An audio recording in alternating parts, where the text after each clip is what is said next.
Bienvenidos a esta cápsula número 13 de Apocalipsis. Mi nombre es Benjamín Rábago y nuevamente es un gusto poder compartir estas cápsulas de Apocalipsis. Veamos el versículo que iniciamos en la cápsula número 12, el versículo número 10, y dice así: Yo estaba en el Espíritu en el día del Señor, y oí detrás de mí una gran voz como de trompeta. Juan escucha la voz de Dios, pero es una voz potente, poderosa, como una gran trompeta, como el sonido de una cascada que ensordece a todos los que están viendo esa caída de agua. En ese momento, Juan, cuando escucha esta voz, se voltea y tiene una visión en una perspectiva verdaderamente impresionante. Tengo que aclarar que ha comenzado el día del Señor en el sentido de la revelación, pero desde el punto de vista cronológico, Juan se encuentra en el presente del año 95. Es decir, hay un presente. Dios se describe a sí mismo como en el versículo 8, el que es y que era y que ha de venir, el Todopoderoso. Así que se presenta en su propio día, en el día donde ya se contempla el futuro e incluso se revela en Apocalipsis. Pero en esta relación existe un presente, el presente que llama la atención de Juan y que le hace voltear para ver de dónde viene esa voz tan potente que es la voz de Dios. Cuando hablamos de la voz de Dios, la Biblia nos habla de diferentes momentos en que la voz de Dios a veces se expresa de manera muy sencilla. No por eso deja de ser menos poderosa. Por ejemplo, cuando nos invitan a leer un versículo en el cual Dios está tratando de explicarnos nuestra necesidad de Él, yo nunca voy a olvidar los momentos cuando fui a aquel departamento donde escuché el mensaje de la Biblia por primera vez. En ese momento la persona que hablaba conmigo me daba a leer los versículos que me hacían ver mi necesidad de Cristo. Me hacían ver también mi situación delante de Dios. Me hacían ver lo que Cristo había hecho por mí y me hacían ver el momento que me había tocado vivir. Dios acercándose a mi vida. ¿Cómo? A través de su palabra.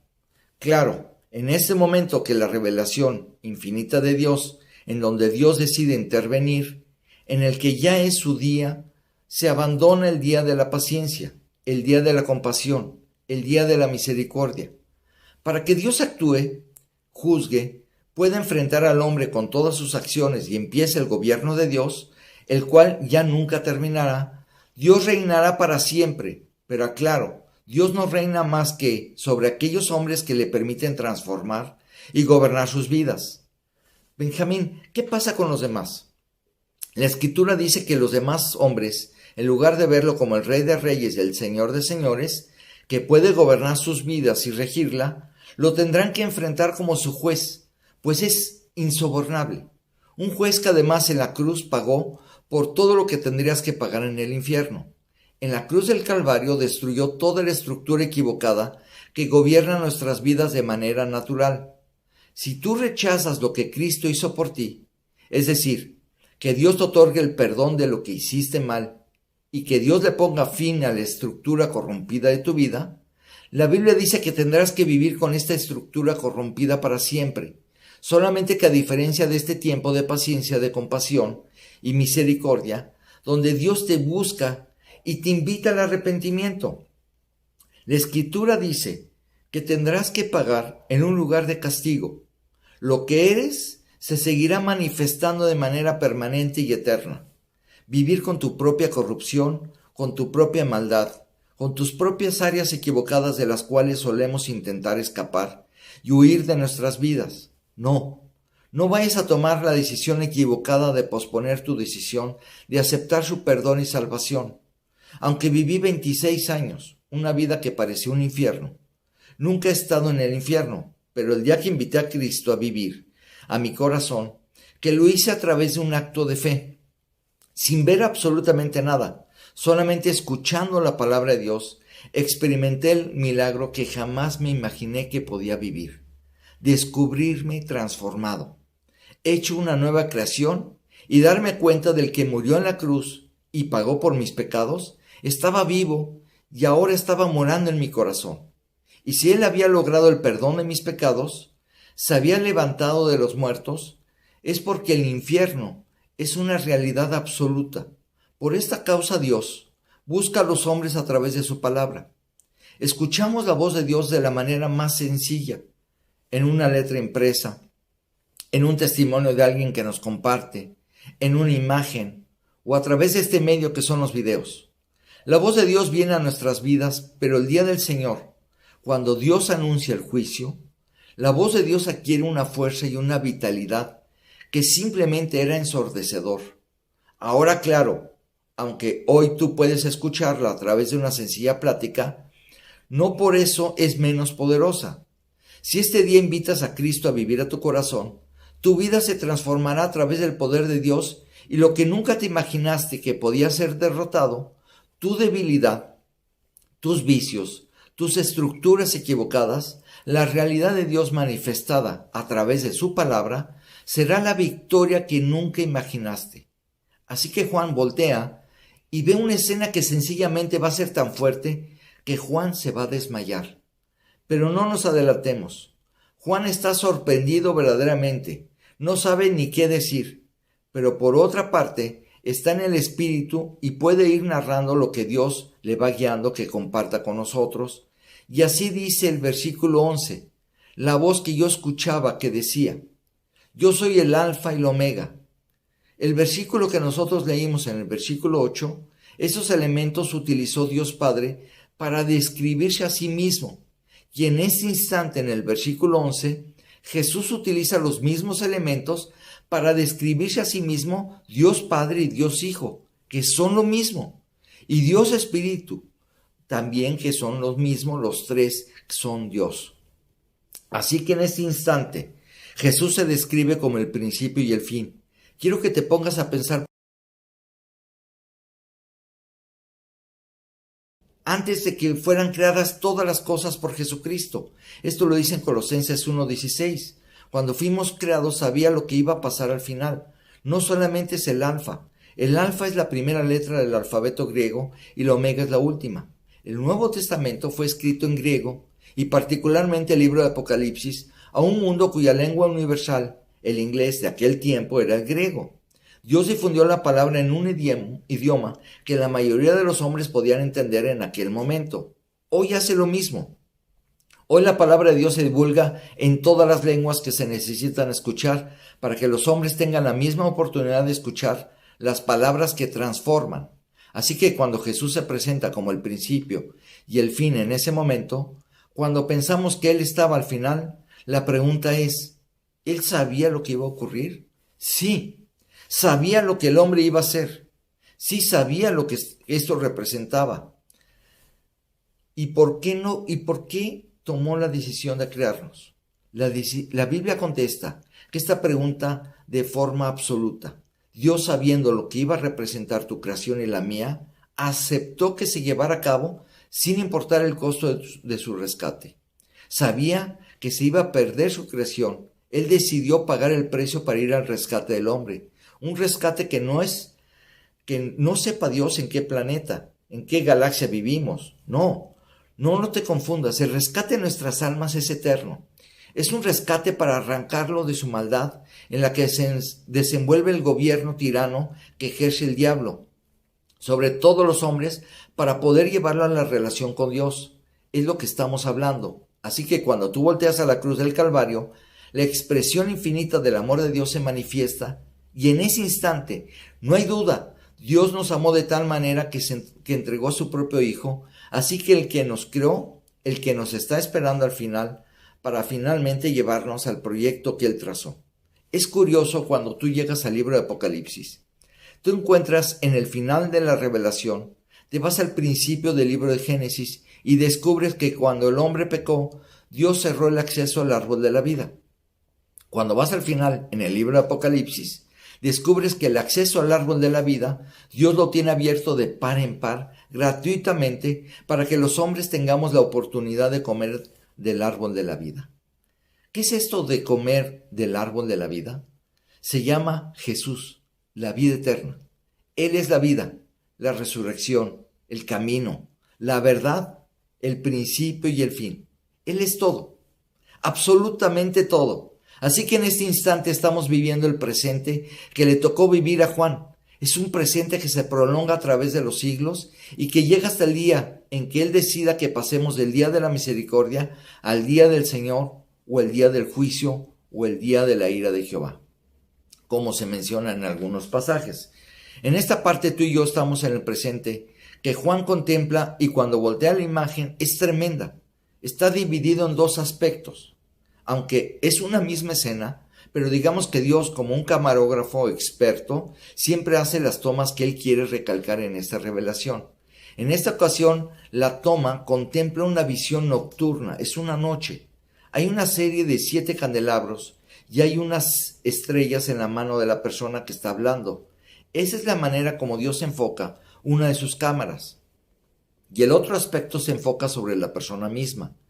¿Quién es la persona? Es nuestro Señor Jesucristo. Pero muy diferente a como Juan lo vio aquella noche que se recostó sobre su hombro en la última cena, o como cuando lo vio resucitado. En este momento lo ve manifestado como Dios, como sacerdote, como juez, como aquel que tiene una relación con el hombre y con el hombre a quien Dios está buscando. No sabes lo maravilloso que es ver el presente. Dios le llama a la iglesia en el momento que está siendo redactado el libro de Apocalipsis. Estamos en el año 95. Se está terminando la revelación. Ahora somos invitados a escudriñar las Escrituras y a obtener a través de ellas la luz, la dirección, el consuelo, el alimento espiritual, la paz y todo lo que Dios provee a través de su palabra.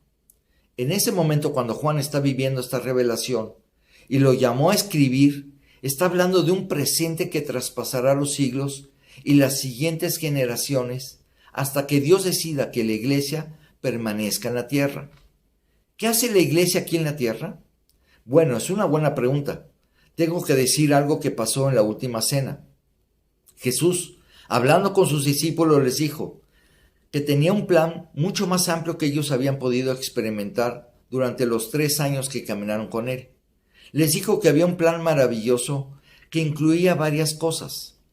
La primera, que se iba a ir físicamente, como lo habían conocido.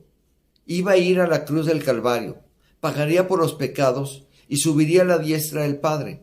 Esa misma noche les dijo que les convenía que Él se fuera, porque cambiaría la estructura de la relación entre Él y nosotros. De estar al lado de sus discípulos, les dijo que en lugar de estar con ustedes, ahora voy a morar en ustedes.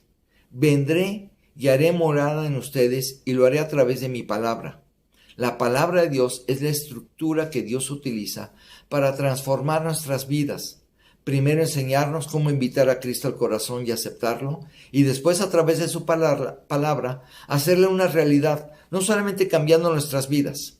Nuestro ser se convierte en la morada de Dios, pero esto lo hace a través de su Espíritu. Dice la Escritura que Jesús estuvo vivo manifestándose por espacio de 40 días.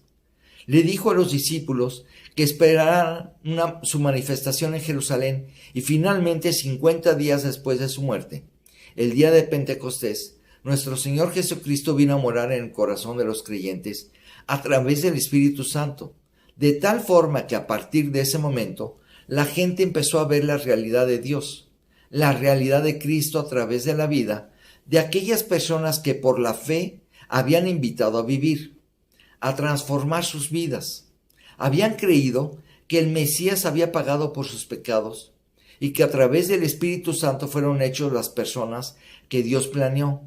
Todos esos testigos de la resurrección murieron, pero en el ínter se fue desarrollando lo que se llama el testimonio de Jesucristo, la revelación de su palabra, a través de la presencia de los creyentes en esta tierra.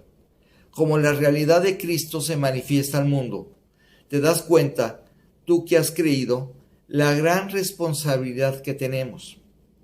Te das cuenta lo absurdo de todas nuestras actitudes necias, egoístas y orgullosas, que a veces no solamente opacan el testimonio de Jesús, sino muchas veces lo destruyen. Te das cuenta de este privilegio de manifestar a Cristo con todas las personas que nos rodean. ¿Qué privilegio tenemos de convivir primeramente con la persona que nos habla de Cristo y segundo a través de la conversión? Convertirte no solamente en una nueva creación, sino en una verdadera manifestación de Él. Así que hoy la iglesia está en el mundo para manifestar la realidad de Dios en este planeta. Por favor, abre los ojos a lo que nos ha tocado vivir. Si ya volviste a nacer, quiero compartirte un dato. Los suicidios han subido entre los jóvenes de 14 a 18 años. ¿Puedes creer esto? ¿Qué ha sucedido?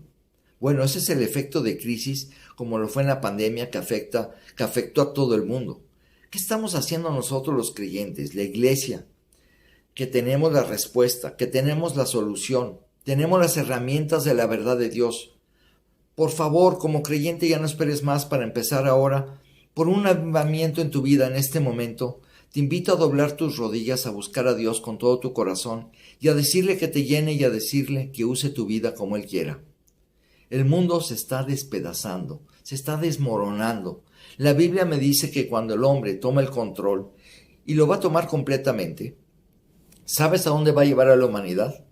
A la peor catástrofe de su historia. Este gobernante, este líder político que se va a levantar como la esperanza de una humanidad completamente golpeada por las circunstancias, ¿a dónde va a conducir al hombre? Al único lugar donde los hombres conducen a los demás, al precipicio. El hombre no tiene la capacidad para resolver sus propios problemas, y menos para conducir los pasos de los demás hombres. La humanidad ha echado a Dios de sus vidas. Cuando vino el diluvio, el hombre le dice a Dios que ya no lo quiere en su vida, y entonces ya no hubo otra alternativa que dejar el gobierno del hombre en manos del hombre. ¿Y cuál es la historia del hombre? La tragedia de la historia que hoy no ha cambiado para nada. Las iglesias a las que Dios se dirige son las iglesias de aquel comienzo del cristianismo que se contaban en Asia Menor. Sí, y que además en la escena que Juan está observando, lo que quiere Dios que entendamos acerca de la influencia de la iglesia, ¿en dónde se encuentra la iglesia? Voy a leer. Me voy a ir saltando algunos versículos porque voy a regresar a leerlo en la próxima cápsula. Pero dice el versículo 12, y me volví para ver la voz que hablaba conmigo, y vuelto vi 7 candeleros de oro. 13, versículo 13, y en medio de los 7 candeleros a uno semejante al Hijo del Hombre, o sea, Jesús. Me salto hasta el versículo 16. Tenía en su diestra 7 estrellas. Tú te preguntarás, Benjamín, no entiendo nada. El versículo 20 describe esta escena de la iglesia y le explica. El misterio de las 7 estrellas que has visto en mi diestra, está hablando Jesús, está compartiendo lo que significa y de los 7 candeleros de oro. Las 7 estrellas son los ángeles, son los mensajeros de las 7 iglesias. Y los 7 candeleros que has visto son las 7 iglesias. Desde luego que todo el libro está escrito de una manera que es claro, que no solamente el mensaje va dirigido a estas 7 iglesias, de manera que podamos ver la realidad del cuerpo de Cristo en un lugar, en una región como Dios lo ve, y como lo ve como una oscuridad como la noche en la que vive la humanidad. La noche representa tinieblas, la noche representa oscuridad. La noche suele ser el momento que los hombres acostumbran a portarse peor. No quiero decir que es el único momento en que lo hacen, pero la noche representa tinieblas y oscuridad.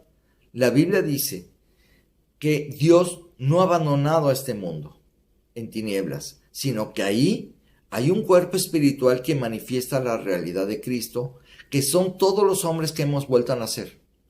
Podemos hablar de la iglesia, no me refiero a un edificio, sino a todas las personas que por la fe, por la salvación, se van relacionando entre sí y se van estableciendo vínculos que van formando lo que la Biblia llama la iglesia. Iglesia de carácter local, vamos a ver a 7 iglesias. Se describen estas 7 iglesias en el versículo 11 que decía, yo soy el alfa y el omega, el primero y el último. Escribe en un libro lo que ves y envíalo a las 7 iglesias que están en Asia, a Éfeso, Esmirna, Pérgamo, Tiatira, Sardis, Filadelfia y Laodicea. Vamos a ver el presente de estas 7 iglesias que de alguna manera nos da enormes lecciones para el presente de las iglesias en donde Dios nos da las enseñanzas, los avisos, las promesas, los peligros, los errores y donde Cristo trabaja. Después habla de los ángeles. Ángel quiere decir mensajero. Este día yo soy su ángel. Desde luego quiero que me entiendan y no me vayan a confundir. Si eres un creyente, hay un ángel que guarda tu vida, o posiblemente más. Pero cuando la Biblia habla de los hombres como un ángel, no se refiere a esos seres extraordinariamente poderosos, con alas y con todos los atributos que describe la Escritura, sino que describe la función que llevamos a cabo. El mensajero es aquel en el que Dios pone las palabras con las que quiere edificar, formar y llevar a la madurez a los demás creyentes. Ese es el plan de Dios. Así que hay algo maravilloso para todos los que estamos llevando este mensaje en la forma como lo estemos haciendo. A final de cuentas, cuando hablamos de Jesús, lo que tenemos que tener presente es que estamos compartiendo un mensaje de salvación, un mensaje de vida eterna con las personas que tenemos la oportunidad de tratar. Es la manera como Cristo se hace visible a través de esos testimonios transformados. Pero lo más hermoso no solamente es que manifestamos la realidad de Cristo, lo más hermoso es que estamos en sus manos, guiándonos, guardándonos, conduciendo nuestras vidas, aligerando nuestras manos para que puedan pasar con sabiduría las páginas de la Biblia y mostrar el texto que pueda aclarar la duda, que puede llevar a la persona al momento de entregarle por completo su vida a Jesucristo. Qué privilegio no solamente haber vuelto a nacer, caminar hacia el cielo y ser parte de esta estructura donde Cristo se manifiesta, sino tener la oportunidad de proclamar este mensaje que trae esperanza, que trae dirección, que sobre todo trae la realidad de Dios a la vida de las personas. Por esta razón, todos los que por la gracia hemos aprendido a compartir el mensaje, no lo aprendimos como una cuestión de orgullo de entender más. Lo compartimos por una profunda necesidad. Cuando yo llegaba con mis amigos, con mi familia, con las personas que tenía oportunidad de decirles lo que me estaba pasando, la parte que más me frustraba es no tener los elementos que tuvo aquella persona que me enseñó los versículos de la Biblia. Me acuerdo cuando yo le decía a mis seres queridos, les decía, ahora soy una nueva persona. Y entonces me veían raro, me veían extraño, no sabían qué decirme. Pensaban que a lo mejor alguna droga me estaba afectando. Y me acuerdo muy bien que yo les decía, no te lo puedo explicar. Solamente quiero decirte que ayer hice algo que dice la Biblia. Y veme, soy otra persona. Era difícil que me comprendieran en ese momento. La verdad pensé que todos iban a decirme ¿cómo lo hiciste? Pero a partir de ese momento yo tenía que tener las herramientas para poder ser un buen mensajero. Y el mensajero se encuentra en Escritura a través de todas sus páginas. Dios se presenta con su brazo extendido, llamando a los hombres a la salvación. De hecho, así dice un versículo que no se ha cortado la mano de Jehová para salvar. No nos debemos engañar. No es un problema de Dios la salvación de los hombres, sino nuestra necedad.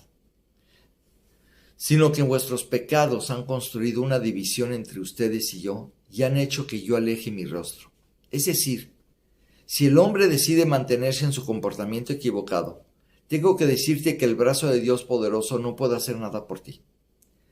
¿Por qué vas a establecer una relación con Dios? No es a fuerzas. Pero si tienes que hacerlo por temor, está bien. Benjamín, ¿se puede recibir a Cristo por miedo al infierno? Claro. Dios exactamente vino para avisarte que hay un peligro eterno. Y por esta causa, cuando un hombre tiene la oportunidad de acercarse a escuchar la palabra de Dios, es que su brazo se está acercando hasta donde puede llegar y dice que hasta la puerta del corazón. La cerradura de la puerta que tenemos en el corazón. Los seres humanos la abren desde adentro. Cristo te busca, pero tú tienes que tomar la decisión. Dice este versículo en Apocalipsis 3:20. He aquí yo estoy a la puerta y llamo. Si alguno oye mi voz y abre la puerta, sin duda alguna Dios tiene el poder para darle una patada a la puerta de tu vida, pero no puede entrar de esta forma. Para poder entrar a tu vida, tú solo tienes que pedirle perdón de tus pecados. Tu conciencia te molesta sin cesar por lo que has hecho mal. Lo que necesitas por encima de cualquier cosa es el perdón. Si quieres abrir la puerta, tienes que pedir que te perdone. Quiero decirte que no te está llamando a juicio. Te está llamando para otorgarte el perdón que logró por tus pecados en la cruz. Así que tocará la puerta. No es para condenarte, es para otorgarte el perdón que te va a salvar. Si alguno oye mi voz y abre la puerta, ¿qué más tienes que pedirle? Tienes que pedirle que cambie lo que eres. No puedes ir al cielo como eres. Necesitas ser transformada. Como eres, al único lugar donde puedes ir es al infierno. Y no te lo digo como un insulto. Necesitas volver a nacer este día. Te diseñó para poder compartir contigo el amor que Él tuvo para expresarlo sin límite en la cruz. Ahora solamente te pide que lo aceptes y que lo invites a vivir a tu vida. Dios tocando a la puerta del corazón del hombre, rogando al ser humano que lo deje entrar.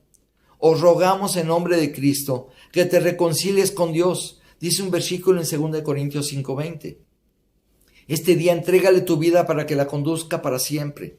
Quiero terminar este día orando que a la luz de lo que has escuchado, si quieres volver a nacer, quieres salvarte, si me permites, déjame guiarte en esta oración. Lo que tú tienes que pedir a Él. Repite conmigo esto y vamos inclinando nuestro rostro. Señor, te quiero dar gracias porque he comprendido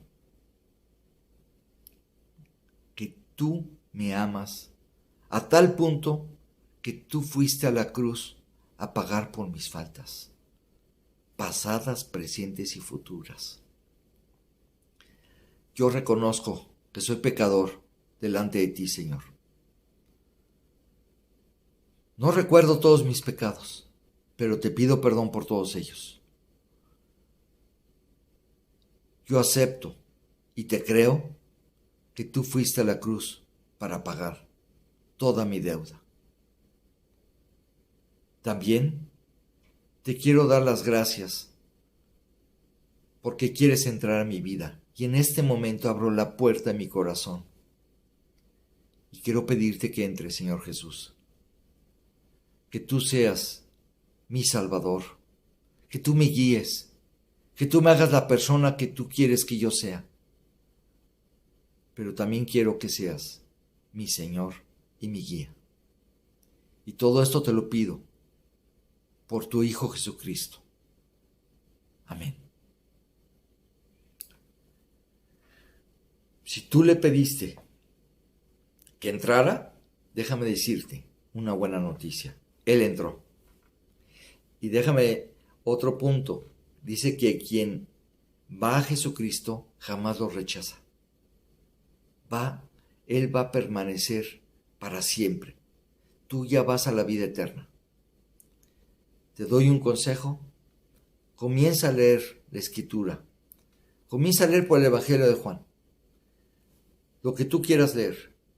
Donde te quedes, pon el separador y continúa así mañana. Y así sigue leyendo este Apocalipsis. Bueno, pues nos vemos. Terminamos esta cápsula número 13 y nos vemos en la siguiente, en la cápsula número 14. Que Dios los bendiga grandemente.